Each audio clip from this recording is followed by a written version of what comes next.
새해 복 많이 받으시기 바랍니다. 예, 별로 복을 안 받고 싶어 하시는 새해 복 많이 받으시기를 축복합니다.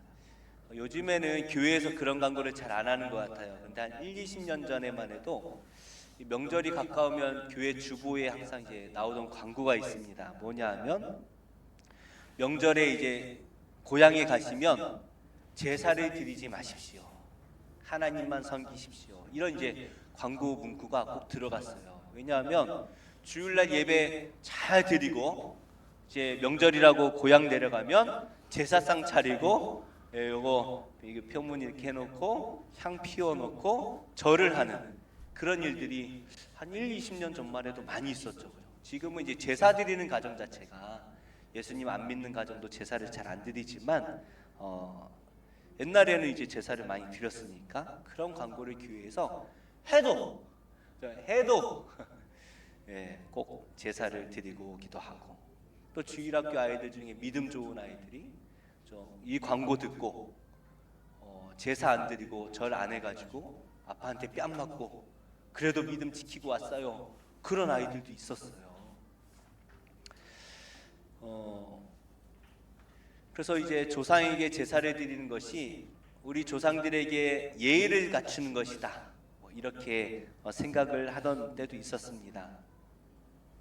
사실 조선 시대에 천주교가 들어와 가지고 천주교가 이제 이제 선교를 하는데 가장 큰 걸림돌이 바로 유교였고 유교 문화에서 중요하게 생각하는 게 이제 제사 문화였죠. 그래서 이렇게 다 향을 피워놓고 조상들 이제 이렇게 하면서 그 유교에서 제대로 제사 드리는 거 보셨나요? 예, 우리는 다 약식으로 하잖아요, 그죠? 집에다가 간단하게 하지만 저는 이제 안동이나 이제 전라도 쪽에 이제 그 장례 때문에 가보면 이 삿가 쓰고 하얀 옷 입고 계속 시간별로 이렇게 정해진 대로 이렇게 제사를 드리는 모습들을 가끔 봅니다.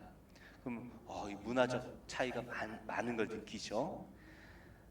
그래서 천주교가 처음 와서 보니까 다 귀신한테 절을 하고 있는 거예요. 그래서 이제 교황청에다가 서신을 보냅니다. 이 조선이라는 땅은 이 제사를 빼놓고는 도무지 선교가 되지 않습니다. 그래서 이거를 어떻게 해야 될까요? 라고 편지를 보냈더니 그냥 생각할 것도 없이 답장이 왔어요.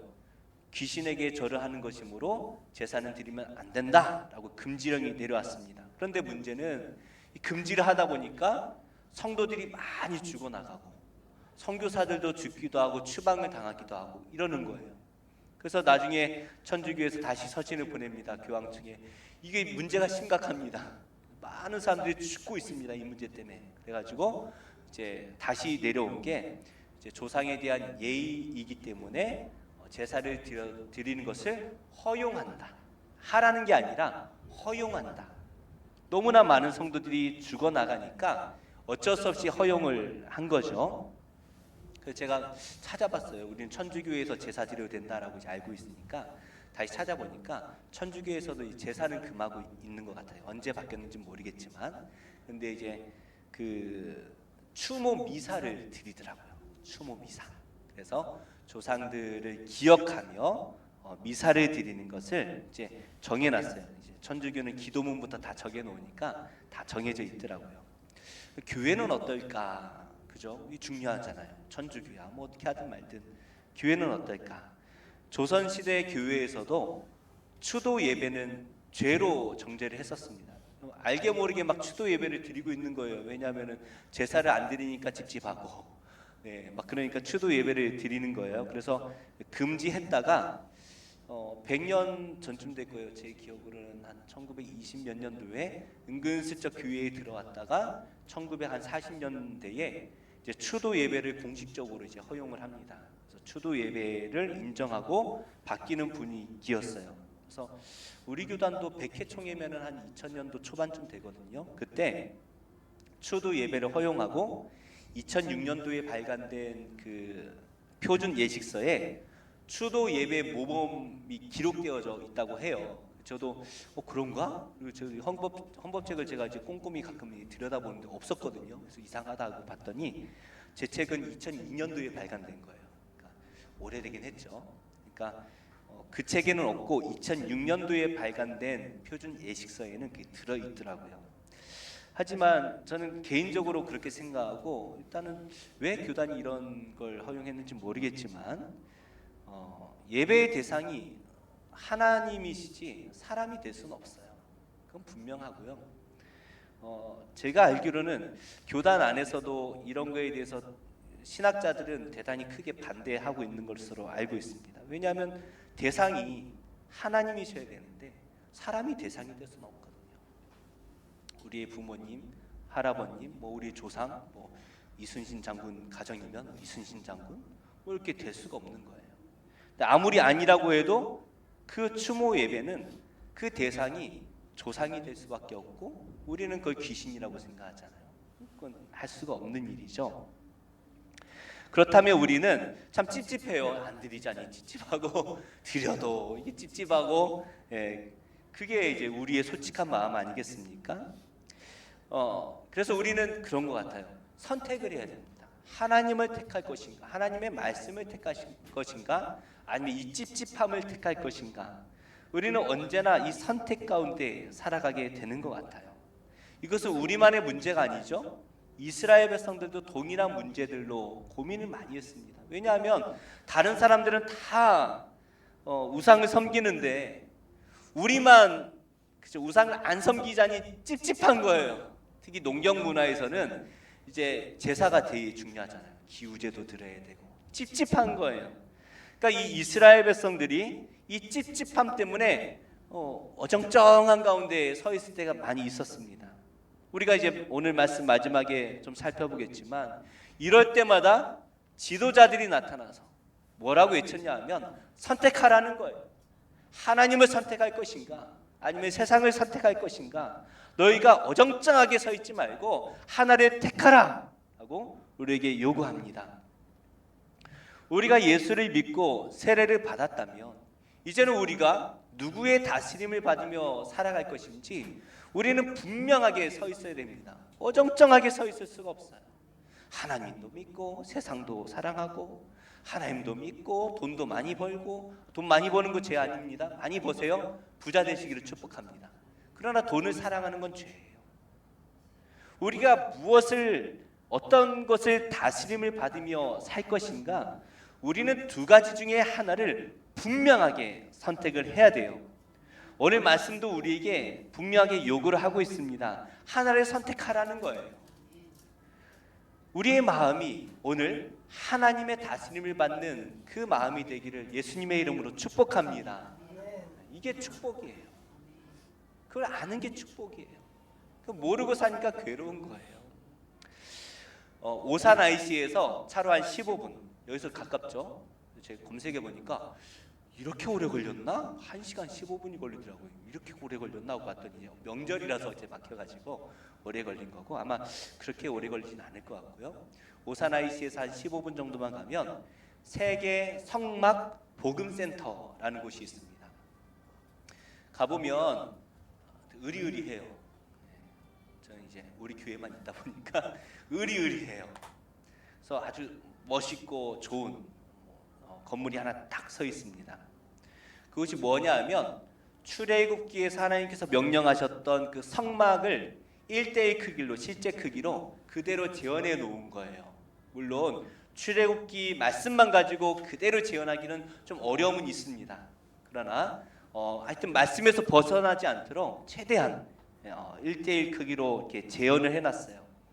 그래서 1층에 가면 이제 안내자의 이렇게 인도를 따라서 목사님들은 제사장 옷을 이렇게 입고 나머지 성도님들은 레위인 옷을 이렇게 입고 이제 올라가요. 대제사장 옷을 입고 제사장 옷을 입나? 아무튼 그때 옷을 이렇게 갈아입고 그러면 마음이 좀 편해요. 이렇게 경건한 마음이 편합니다. 근데 재밌어요. 그래서 2층에 가고 3층 올라갈 때마다 예수님의 탄생을 인형으로 이렇게 만들어 놓은 곳도 있고, 그 성전, 그죠? 솔로몬 성전인지 헤롯 성전인지 잘 기억은 안 나지만 성전을 이렇게 비슷하게 조그맣게 이렇게 만들어 놓은 곳도 있고, 노아의 방주를 이렇게 작게 해서 이렇게 만들어 놓은 곳도 있습니다. 재밌어요. 재밌게 이렇게 막 올라가다 보면 제일 위층에 뭐가 있냐면 성막이 있죠. 성막. 그래서 그래서 층고를 좀 높게 해가지고 성막을 1대1 크기로 그대로 재현을 해놨습니다. 그러니까 우리가 성경에서만 보면 이게 뭐 얼마나 큰 크기인지 구분이 잘 안 가는데 눈으로 보면 이게 그거였구나. 생각보다 크기도 하고 생각보다 작기도 하고 애매하죠. 그래서 참 딱 보면 이 정도구나라는 생각이 딱 들게 돼요. 그래서 이제 그 성막 안에 이제 성소 가운데로 이렇게 딱 들어가면 이제 커튼 뒤로 싹 들어가면 이제 은초대, 금초대도 있고 이렇게 향로도 있고 이런 모습들을 보면 참 마음이 경건해집니다. 특히 향을 이렇게 피워놨나 기억이 안 나네요. 아무튼 경건해져요. 어두컴컴하면서 경건한 마음이 생기고, 물론 이제 거기 인도자분께서 겁박을 하기도 하지만 조용히 해야 됩니다. 겁박을 하기도 하지만 마음이 참 경건해져요. 마치 그곳에서 하나님을 만날 것 같아요. 분위기만 봐도 천사 이제 수놓은 천막도 이렇게 다 덮여져 있고 참 마음 자체가 달라지는 것 같아요. 근데 하나님께서 이 성막을 우리에게 주신 목적이 있죠. 그 목적은 하나입니다. 하나님께서 우리를 만나 주시기 위해서 만들라고 명령하신 거예요. 만나 주시기 위해서. 솔로몬 때 이제 성막이 성전으로 바뀌죠. 그죠? 성전으로 바뀌긴 하는데 하나님께서 성전이든 성막이든 어떤 거든 우리를 만나기를 바라신다는 거예요. 백성들은 이 성전에 가서 하나님을 예배하고 제사를 드리면서 하나님의 얼굴을 뵙습니다. 물론 하나님 직접 만나는 건 아니지만 하나님을 뵙는 거예요. 하나님 저 왔어요 하고 예물을 드리는 거죠. 특별히 이제 1년에 한 번 대제사장이 대속죄일이 되면 지성소에 1년에 한 번 딱 들어갈 수 있는 거예요. 그 성소 안에 또 커튼으로 막혀 있는 그 거룩한 지성소에 들어가서 하나님이 임재하신다라고 생각하는 그 속죄소, 천사의 그룹날개 사이에 하나님을 뵙는 거예요. 그래서 이스라엘의 모든 죄를 하나님 앞에 다 올려드리고 그것을 용서함 받고 죄사함을 받고 나와서 이스라엘 백성들에게 죄사함을 이제 선포하는 것이죠. 이렇게 하나님께서 이렇게까지 요구하시고 만들라고 하시고 이렇게 절기들을 만드신 목적은 하나죠. 만나기를 원하신다라는 거예요. 만나기를 원하신다. 저는 이 대목이 참 은혜로운 것 같아요. 우리는 성전에서 하나님을 만나야지 우리는 구원을 받지 않습니까? 그래서 우리에게도 지금은 이 신약 시대니까 다르지만 이 당시에는 성전에서 하나님을 만나는 것은 아주 중요한 문제예요. 성전에서 하나님을 만나야 우리가 구원받았다라는 것을 다시금 재확인하는 것이고, 대제사장이 하나님을 뵙고 멀쩡하게 살아나와서 속죄를 선포해야 우리는 그 죄에서 자유로울 수가 있는 거예요. 1년에 한 번씩 해야 되는 거예요. 그런데 더 중요한 게 뭐냐 하면 하나님께서는 우리가 하나님을 만나고 싶은 마음보다 하나님께서 우리를 더 만나고 싶어 하신다라는 거죠. 이해가 되시나요? 우리가 하나님을 만나고 싶은 마음보다 하나님께서 우리를 더 간절하게 만나기를 바라신다라는 것입니다. 이 죄인을, 우리 같은 이 죄인을 얼마나 만나기를 바라시는지 자기 아들을 십자가에 내어주시기까지 하나님께서 우리를 만나주실 길을 만들어 두셨다라는 거예요. 이것은 마치 너희가 이렇게 해야 구원을 받는다, 내 말을 잘 들어야 돼, 내 말만 들어라고 하나님께서 강요하시는 것이 아니라 이렇게라도 구원을 받기를 바라시는 하나님의 마음이 담겨져 있다라는 것이죠. 내 아들을 내어주기까지 너희가 제발 좀 구원을 받았으면 좋겠어. 이것이 하나님의 마음입니다. 이제 우리는 성전이 아니라 성막이 아니라 예수 그리스도의 보혈을 힘입어서 예수의 십자가의 피를 힘입어 하나님을 만날 수 있게 된 줄 믿으시기를 축복합니다. 하나님이 이 길을 열어두신 거예요. 그래서 복음이에요. 어려운 게 아니에요. 비행기 타고 이스라엘 가서 예루살렘 무너졌고 이슬람 사원이 되어 있지만 그곳에서 하나님을 만나야 구원을 받는 것이 아니라 뭐라고요? 예수를 믿기만 하면 그 보혈의 힘을 의지하여 하나님 앞에 담대히 나아갈 수 있다. 이게 복음이라는 거예요. 우리에게도 성전은 참 중요합니다. 성전에서 하나님을 만날 수 있잖아요. 그런데 하나님께는 더 중요하다는 거예요. 이 성전에서 내 자녀들이 이곳에 모여서 예배드리고 하나님께 영광 돌리는 이 모습을 기뻐하신다라는 거죠. 우리 저번에 이제 김 지사님이 찬양을 하셨지만 우리가 잘하고 못하고가 중요한 게 아니라 그 모습을 기뻐하신다라는 거예요. 명절에 아이들이 와가지고 재롱잔치 하면 뭐 얼마나 잘하겠어요. TV에 연예인들이 100배 잘하겠죠. 그런데 그냥 그 모습이 귀여운 거예요. 이쁜 거예요. 하나님께서 우리가 죄를 좀 가지고 와도 하나님 사랑하는 그 마음을 가지고 올 때에 기뻐하신다라는 것이죠. 그 하나님께 성전은 너무나 중요한 장소예요. 우리를 만나시는 너무나 귀한 장소예요. 우리도 이 6월절마다 명절 때마다 하나님 앞에 나아가 하나님을 배웠지만 하나님께서는 이날만 기다리시는 거예요. 아이고 내 새끼들 이번에는 경건한 마음을 가지고 왔나? 기다리시는 거예요. 그런데 이 귀한 성전을 종교 지도자들이 빼앗아가 버렸습니다. 하나님께서 이 성전을 관리하라고 맡기신 종교 지도자들, 그리고 백성들을 모아서 그들이 하나님을 잘 섬길 수 있도록 잘 가르치라고 하나님의 말씀을 맡겨두신 이 종교 지도자들이 어때요? 성전을 강도의 소굴로 만들어버렸죠. 강도의 소굴로 만들었어요. 그래서 하나님을 예배하는 장소가 아니라 뭐예요? 자기들이 돈을 벌고 자기들의 권력을 누리는 곳으로 만들어버립니다. 그래서 성전이 하나님을 만나는 하나님의 기도하는 집이 아니라 뭐예요? 시장바닥이 되어버리잖아요. 하나님께서 와서 봤더니 그냥 장사하고 올해는 얼마나 벌었을까? 그런 것만 궁리하고 있는 거예요. 하나님 속이 얼마나 속상하시겠어요.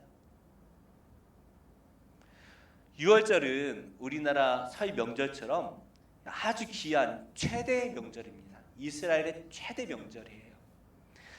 하나님께서는 이 6월절마다 이스라엘 백성들이 하나님의 성전에 와서 하나님을 뵙기를 간절히 기다리십니다. 백성들은 하나님께 예물을 드리면서 우리를 구원해 주신 하나님, 출애굽시켜 주시고 하나님의 자녀로 삼아주신 그 하나님께 감사한 마음을 가지는 거예요. 그런데 종교 지도자들은 뭐예요? 이 성전을 자기 것처럼 여기면서 올해는 얼마 벌 수 있을까? 작년에 20억 벌었는데 올해는 한 40억 정도 받아야 우리가 좀 보너스도 좀 받고 그러지 않겠나? 그러진 않았겠지만 그렇게 비슷하게 생각을 한 거죠. 그래서 예수님께서 성전을 정화시키신 다음에 포도나무, 포도원 비유, 포도원 농부 비유를 제자들에게 말씀하시는 거예요. 무슨 말이에요? 한 부자가, 한 임금이 멀리 떠나면서 자신의 포도원을 농부들에게 맡겼어요. 잘 관리해서 세금을 잘 내라 라고 맡겨놨더니 농부들이 어떻게 합니까? 자기 것으로 여기면서 이것을 빼앗을, 주인으로부터 어떻게 빼앗을까 궁리하는 거죠. 그래서 종을 보내면 때리고 죽이기도 하고 심지어 그 주인의 아들을 보냈더니 죽여버려요. 저 아들만 죽이면 이 포도원이 우리 거가 될 거야. 죽여버립니다. 하나님의 것을 나의 것으로 빼앗는 것이죠. 실제로 어떻게 됩니까? 예수님께서 이 성전 하나님의 집을 회복시키려 하실 때에 종교 지도자들이 예수님을 죽이려고 하죠. 우리 13절 말씀 함께 읽어볼까요? 13절 시작. 그들이 예수의 말씀을 책잡으려 하여 바리새인과 헤롯 땅 중에서 사람을 보내매. 이 종교 지도자들이 예수님을 책잡기 위해서 사람들을 보냈습니다. 그리고 예수님께 한 가지 질문을 던지죠. 가이사, 이 당시 황제거든요. 황제에게 세금을 바치는 것이 옳습니까? 바치지 않는 것이 옳습니까? 이 바리새인들은 민족주의자들입니다.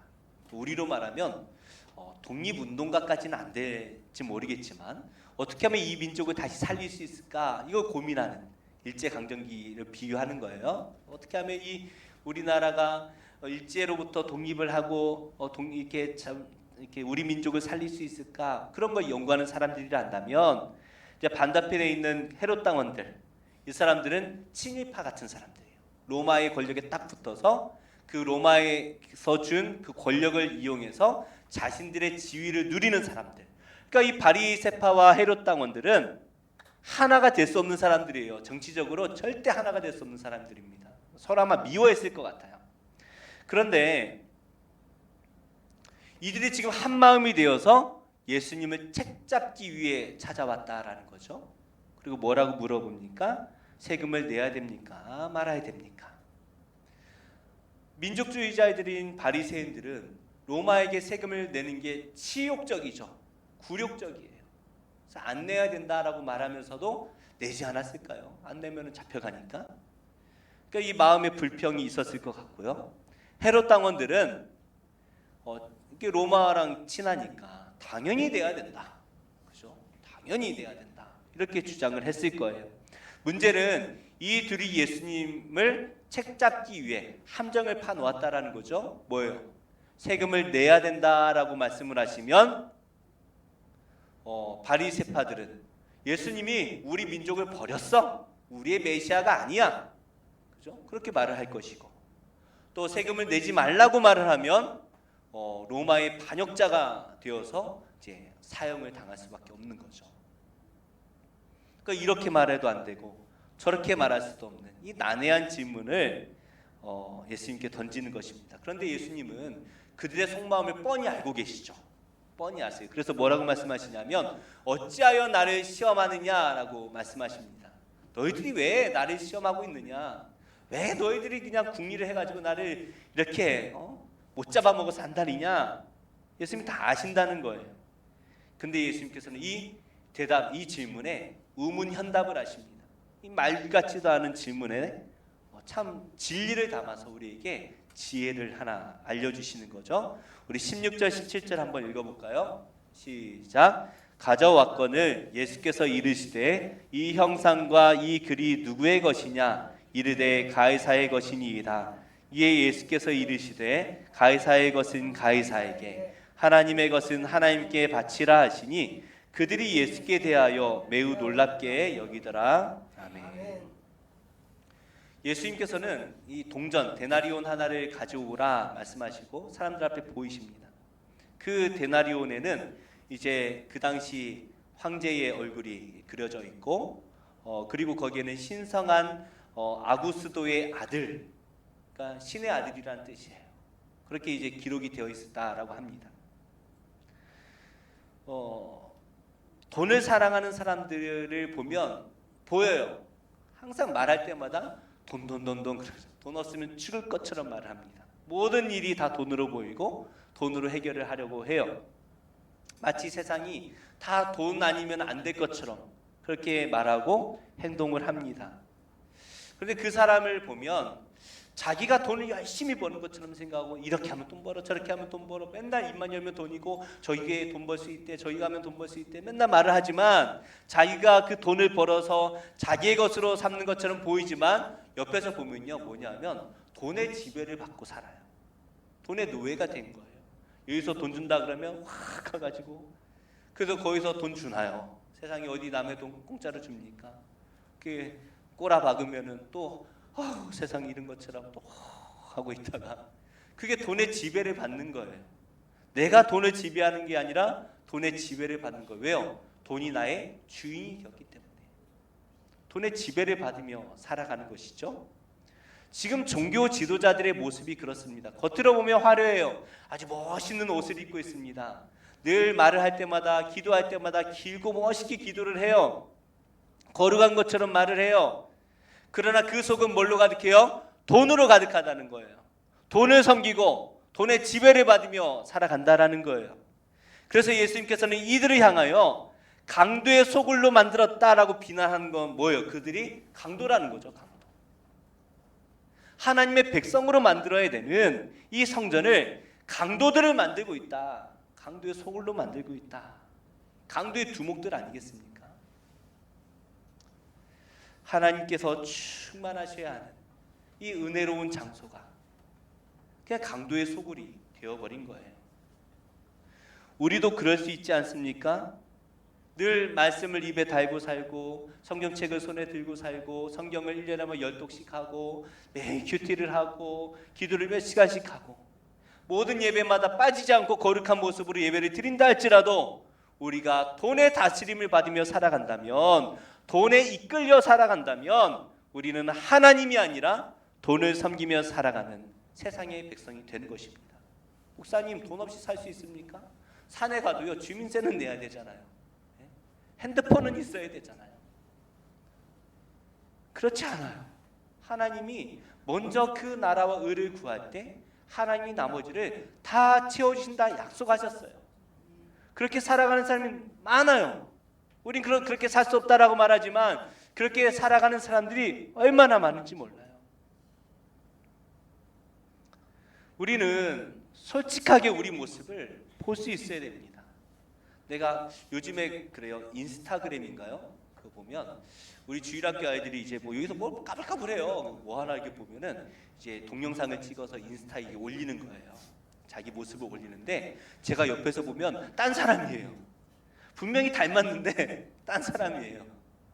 그래서 이게 연지곤지도 이게 찢겨져 있고 눈도 이따만해져 있고 자동으로 이렇게 어플이 수정을 해줘가지고 예쁘고 멋있게 바꿔주는 것 같습니다.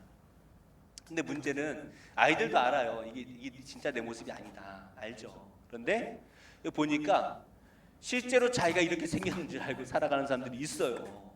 인스타에 보니까 있어요. 우린 잘 알아야 돼요. 그 제가 어떤 분이 그렇게 말을 해요. 마음에 젊은 이쁜 아가씨가 자꾸 나한테 상냥하게 잘해주고 하면은 오해하지 말라고. 그냥 그 사람은 친절한 거지 내가 마음에 들어서 그런 게 아니다. 그걸 확인하는 방법이 하나 있대요. 뭐냐면 거울을 봐. 거울을 보면 이 아저씨를 누가 나를 좋아해 줄 사람이 있겠는가. 그죠? 그냥 내 배우자에게 만족하며 살아야 되는 거죠. 착각하지 말라는 거예요. 우리 솔직하게 내 모습을 볼 수 있어야 돼요. 남들이 나를 어떻게 평가하는가 중요하지 않습니다. 내 신앙을 내가 제일 잘 알아요. 우리 눈을 감고 지금 나를 지배하고 있는 것이 무엇인가 생각을 해봐야 돼요. 더 쉽게 하는 방법이 뭔지 알아요? 유튜브를 보고 첫 화면에 어떤 내용이 나오는가, 찬양이 나오는 사람이 있고 말씀이 나오는 사람도 있고, 제가 한동안 이게 좀 빌라를 좀 한번 알아봤더니 맨날 빌라만 떠요. 빌라만. 이게 참 무섭구나. 알고리즘이라는 게 참 빌라만 뜰 때가 있었어요. 우리는 우리 자신을 객관적으로 살펴봐야 됩니다. 지금 나는 누구의 다스림을 받고 있는가? 누가 나의 왕이 되어서 나를 지배하고 내 삶을 이끌고 가고 있는가? 우리 한번 생각해 봐야 돼요. 이런 찬양 제가 참 좋아하는 찬양인데, 내 영혼이 은총 입어 중환제짐 벗고 보니 슬픔 많은 이 세상도 천국으로 화도다. 높은 산이 거친 들이 궁궐이나 초막이나 내 주 예수 모신 곳이 그 어디나 하늘나라. 하나님을 사랑하고 예수 그리스도를 사랑하는 사람에게는 이 세상이 아니라 하나님 나라가 기다려지는 거예요.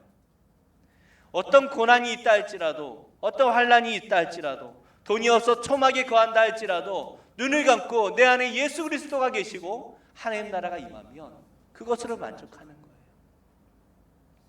우리가 예수님을 만나는 목적이 뭡니까? 세상에 돈을 벌기 위해서가 아닙니다. 누가 그럴지 몰라요. 예수 믿으면 부자 된다. 예수 믿으면 건강해진다. 예수 믿으면 자식들이 다 서울대 가더라. 뻥입니다. 예수 믿으면 자식들이 다 서울대 가면은 저는 일주일 금식도 할 수 있어요. 되나요? 아니에요. 착각하시는 거예요.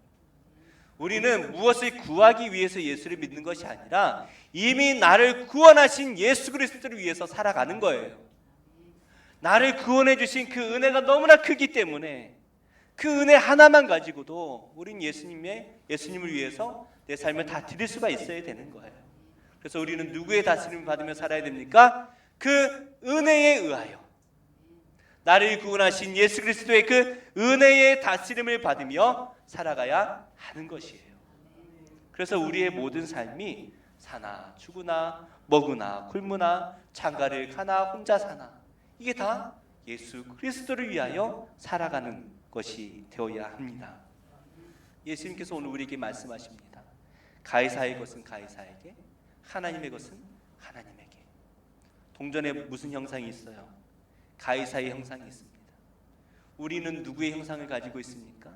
우리의 삶을 뒤돌아보며 이 믿음의 거울을 통해 볼 때 말씀이잖아요. 이 말씀을 묵상하고 특별히 사도들이 살아갔던 이 삶을 들여다볼 때 나는 무엇을 위해 살아가고 있는지 이 말씀의 거울로 나를 들여다볼 때 우리는 어떤 형상을 가지고 있습니까? 이 사도들이 가진 예수의 형상을 가지고 있습니까? 아니면 이 세상 사람들과 별 다를 바 없는 형상을 가지고 있습니까? 가이사의 형상이 되는 것은 가이사에게 주게 되어 있습니다. 하나님의 형상을 가진 사람은 하나님께 가도록 되어 있는 거예요. 우리는 누구의 형상을 가지고 누구를 위해 살아야 할까요? 이스라엘 백성들이 출애굽을 하고 여러 가지 일이 있었지만 이제 여호수아가 지도자가 되어 이제 다 대부분 정복을 했습니다. 그러니까 주요 도시를 다 정복한 거예요. 말 안 듣는 족속이 왜 없겠습니까? 그죠? 12지파 중에 몇 지파가 말을 안 들어가지고 여호수아가 불러다가 너희는 왜 이렇게 정복을 안 하니? 그죠? 땅이 없습니다. 막 변명하는 거예요. 왜 땅이 없어? 가서 좀 정복해 해가지고 이래저래 해가지고 겨우 이제 12지파의 그림이 그려져 있어요. 그런데 이제 여호수아가 보니까 나이가 들었어요. 나도 나이가 들었어요. 여호수아가 이제 내가 주님 곧 부르실 때가 됐는데 이 이스라엘 백성들을 놓고 가자니 얼마나 걱정이 되겠어요. 그래서 마지막 고별 설교를 하면서 이런 말을 합니다. 우리 여호수아 24장 15절 함께 읽어볼까요? 시작. 만일 여호와를 섬기는 것이 너희에게 좋지 않게 보이거든 너희 조상들이 강 저쪽에서 섬기던 신들이든지 또는 너희가 거주하는 땅에 있는 아모리 족속의 신들이든지 너희가 섬길 자를 오늘 택하라. 오직 나와 내 집은 여호와를 섬기겠노라 하니. 우리가 예수님을 믿는다라는 것은 이제 예수님을 내 삶의 구원자로 내 삶의 주인으로 모시며 살겠습니다라는 고백입니다. 선택은 자유예요. 여호수아가 칼을 들이대고 이스라엘 백성들에게 너 하나님 안 믿으면 내가 죽여버릴 거야 이렇게 협박하는 거 아니에요. 우리도 자유예요. 우리가 뒤돌아보며 우리의 삶을 뒤돌아보며 하나님께서 나를 인도해 주신 그 삶이 너무나 귀하고 복되다면 우리는 앞으로도 하나님을 선택하며 살아가면 되는 거예요. 그러나 내가 예수 믿고 내가 안 됐어. 예수님 믿는 것보다 세상이 훨씬 더 좋아 라고 하면 세상을 선택하고 살아가는 거예요. 또 믿음이 있기에 우리가 앞으로 하나님을 믿고 사는 것이 더 복될 것인지 내가 죽음 이후에 하나님을 믿는 자가 더 복될 것인지 아니면 죽음 이후에 하나님을 안 믿고 살아가는 것이 더 복될 것인지 우리가 생각해보고 선택을 하는 거예요. 선택은 자유입니다. 그러나 그 선택에 의하여 우리의 영혼이 바뀌게 되겠지요. 여호수아가 말합니다. 오직 나와 내 집은 여호와를 섬기겠노라. 너희는 선택하라. 이에 이스라엘 백성들이 대답을 하죠. 우리도 여호와를 섬기리니 그는 우리 하나님이시니이다. 이스라엘 백성들도 생각해 보니까 우리를 출애굽시켜 주시고 이 광야에서 살게 하시고 또 이 여러 가지 기적을 통하여 우리를 전쟁을 승리케 하시고 이 땅에 정복케 하신 그 하나님이 우리의 하나님이시라는 거예요. 그래서 우리도 이제 하나님만을 섬기며 살겠습니다. 우리가 살아가는 모든 순간이 선택이 주어지는 것 같아요. 이걸 선택할까? 저거 선택할까? 맨날 선택이죠. 집을 사도 저기다 살까? 여기다 살까? 차를 사도 이거 살까? 저거 살까? 그죠? 근데 선택할 수 없는 것들도 있는 것 같아요. 아들을 낳을까? 딸을 낳을까? 선택할 수 있었다면 저는 이런 결과는 오지 않았을 것 같은데. 예. 근데 선택의 기로에 서는 거예요. 애를 하나 더 낳을까 말까. 과거의 선택 가운데 가장 후회되시는 것이 무엇이 있습니까? 이 남자 만나지 말걸. 이런 후회하셨나요? 이 여자 만나지 말걸. 예전에 그 뭐 몇 년 안 됐어요. 한 5년 전쯤인 것 같은데 한 4, 5년 된 것 같아요. 일산에 있는 집사님 한 분 신방을 갔는데 이 집사님께서 이런저런 얘기를 하다가 목사님 제가 후회하는 게 하나 있어요. 이 일산이 개발될 때 그때 이제 분양해가지고 제가 처음으로 이 집에 들어왔는데 그때 제가 분당 가고 싶었는데 제 신랑이 분당 자기 직장이랑 멀다고 여기로 오자 해가지고 우겨가지고 일산에 왔는데 집값이 벌써 몇 배 차이가 나는지 몰라요. 10배 차이 10배. 그때 제가 분당 갔어야 되는데 후회돼요. 네, 수십 년을 후회하고 계십니다. 아마 갈수록 더 후회하실 거예요. 그런데 우리가 돈을 사랑하면요, 돈은 잠시의 기쁨을 주지만 그 기쁨은 오래 안 가요. 오래 안 가요. 불행만 가득합니다. 없으니까 하는 말이에요. 네. 그분이 없으니까 하는 말이에요. 얼마나 불행하겠어요. 그게 평생 족쇄가 되어서. 그거 하나뿐이겠습니까? 저도 과거를 뒤돌아보니까 하나님보다 세상을 선택하며 살았던 때가 참 많은 것 같습니다. 그때로 돌아간다면 별 의미가 없는 생각이죠. 돌아갈 수가 없어요. 그러나 우리는 앞으로 이러한 일들이 있을 때마다 무엇을 선택할 것인가? 우리는 늘 고민해야 될 것입니다. 사탄은 우리를 끊임없이 유혹하겠죠. 그러나 우리는 우리의 삶을 뒤돌아보며 지금까지 하나님의 은혜로 내가 살아왔다면, 앞으로 또 하나님께서 나를 인도해 주실 것을 믿는다면 우리는 하나님을 선택해야 될 것입니다. 나도 여호와를 섬기리니 그는 나의 하나님이십니다. 이게 우리의 신앙 고백이 되어야 할 것입니다. 그럴 때 이 성전에서 하나님을 뵙기를 백성을 뵙기를 만나기를 간절히 바라셨던 그 하나님께서 성전에 내 백성이 언제 오나 오매불만 기다리셨던 그 하나님께서 우리가 하나님을 선택하고 주님 앞으로 나아갈 때마다 하나님께서 우리를 찾아와 만나주시고 우리 안에 하나님 나라를 세워주시고 우리 안에 하나님 나라의 기쁨을 주실 것을 확신합니다. 오늘 하나님을 선택하여 하나님 나라가 우리 안에 세워지는 귀한 은혜가 있기를 예수님의 이름으로 축복합니다. 우리 이 찬양을 함께 불렀으면 좋겠는데요. 참 주일학교 때 많이 불렀고 우리 교회에서도 많이 불렀네요, 그렇죠? 참 주일학교 때 불렀던 찬양이라 감흥이 덜할까 싶었는데 부를수록 참 이게 우리의 신앙 고백이 참 담겨져 있는 것 같아요. 우리 먼저 그 나라와 의를 구하라 가사를 생각하며 함께 찬양하겠습니다.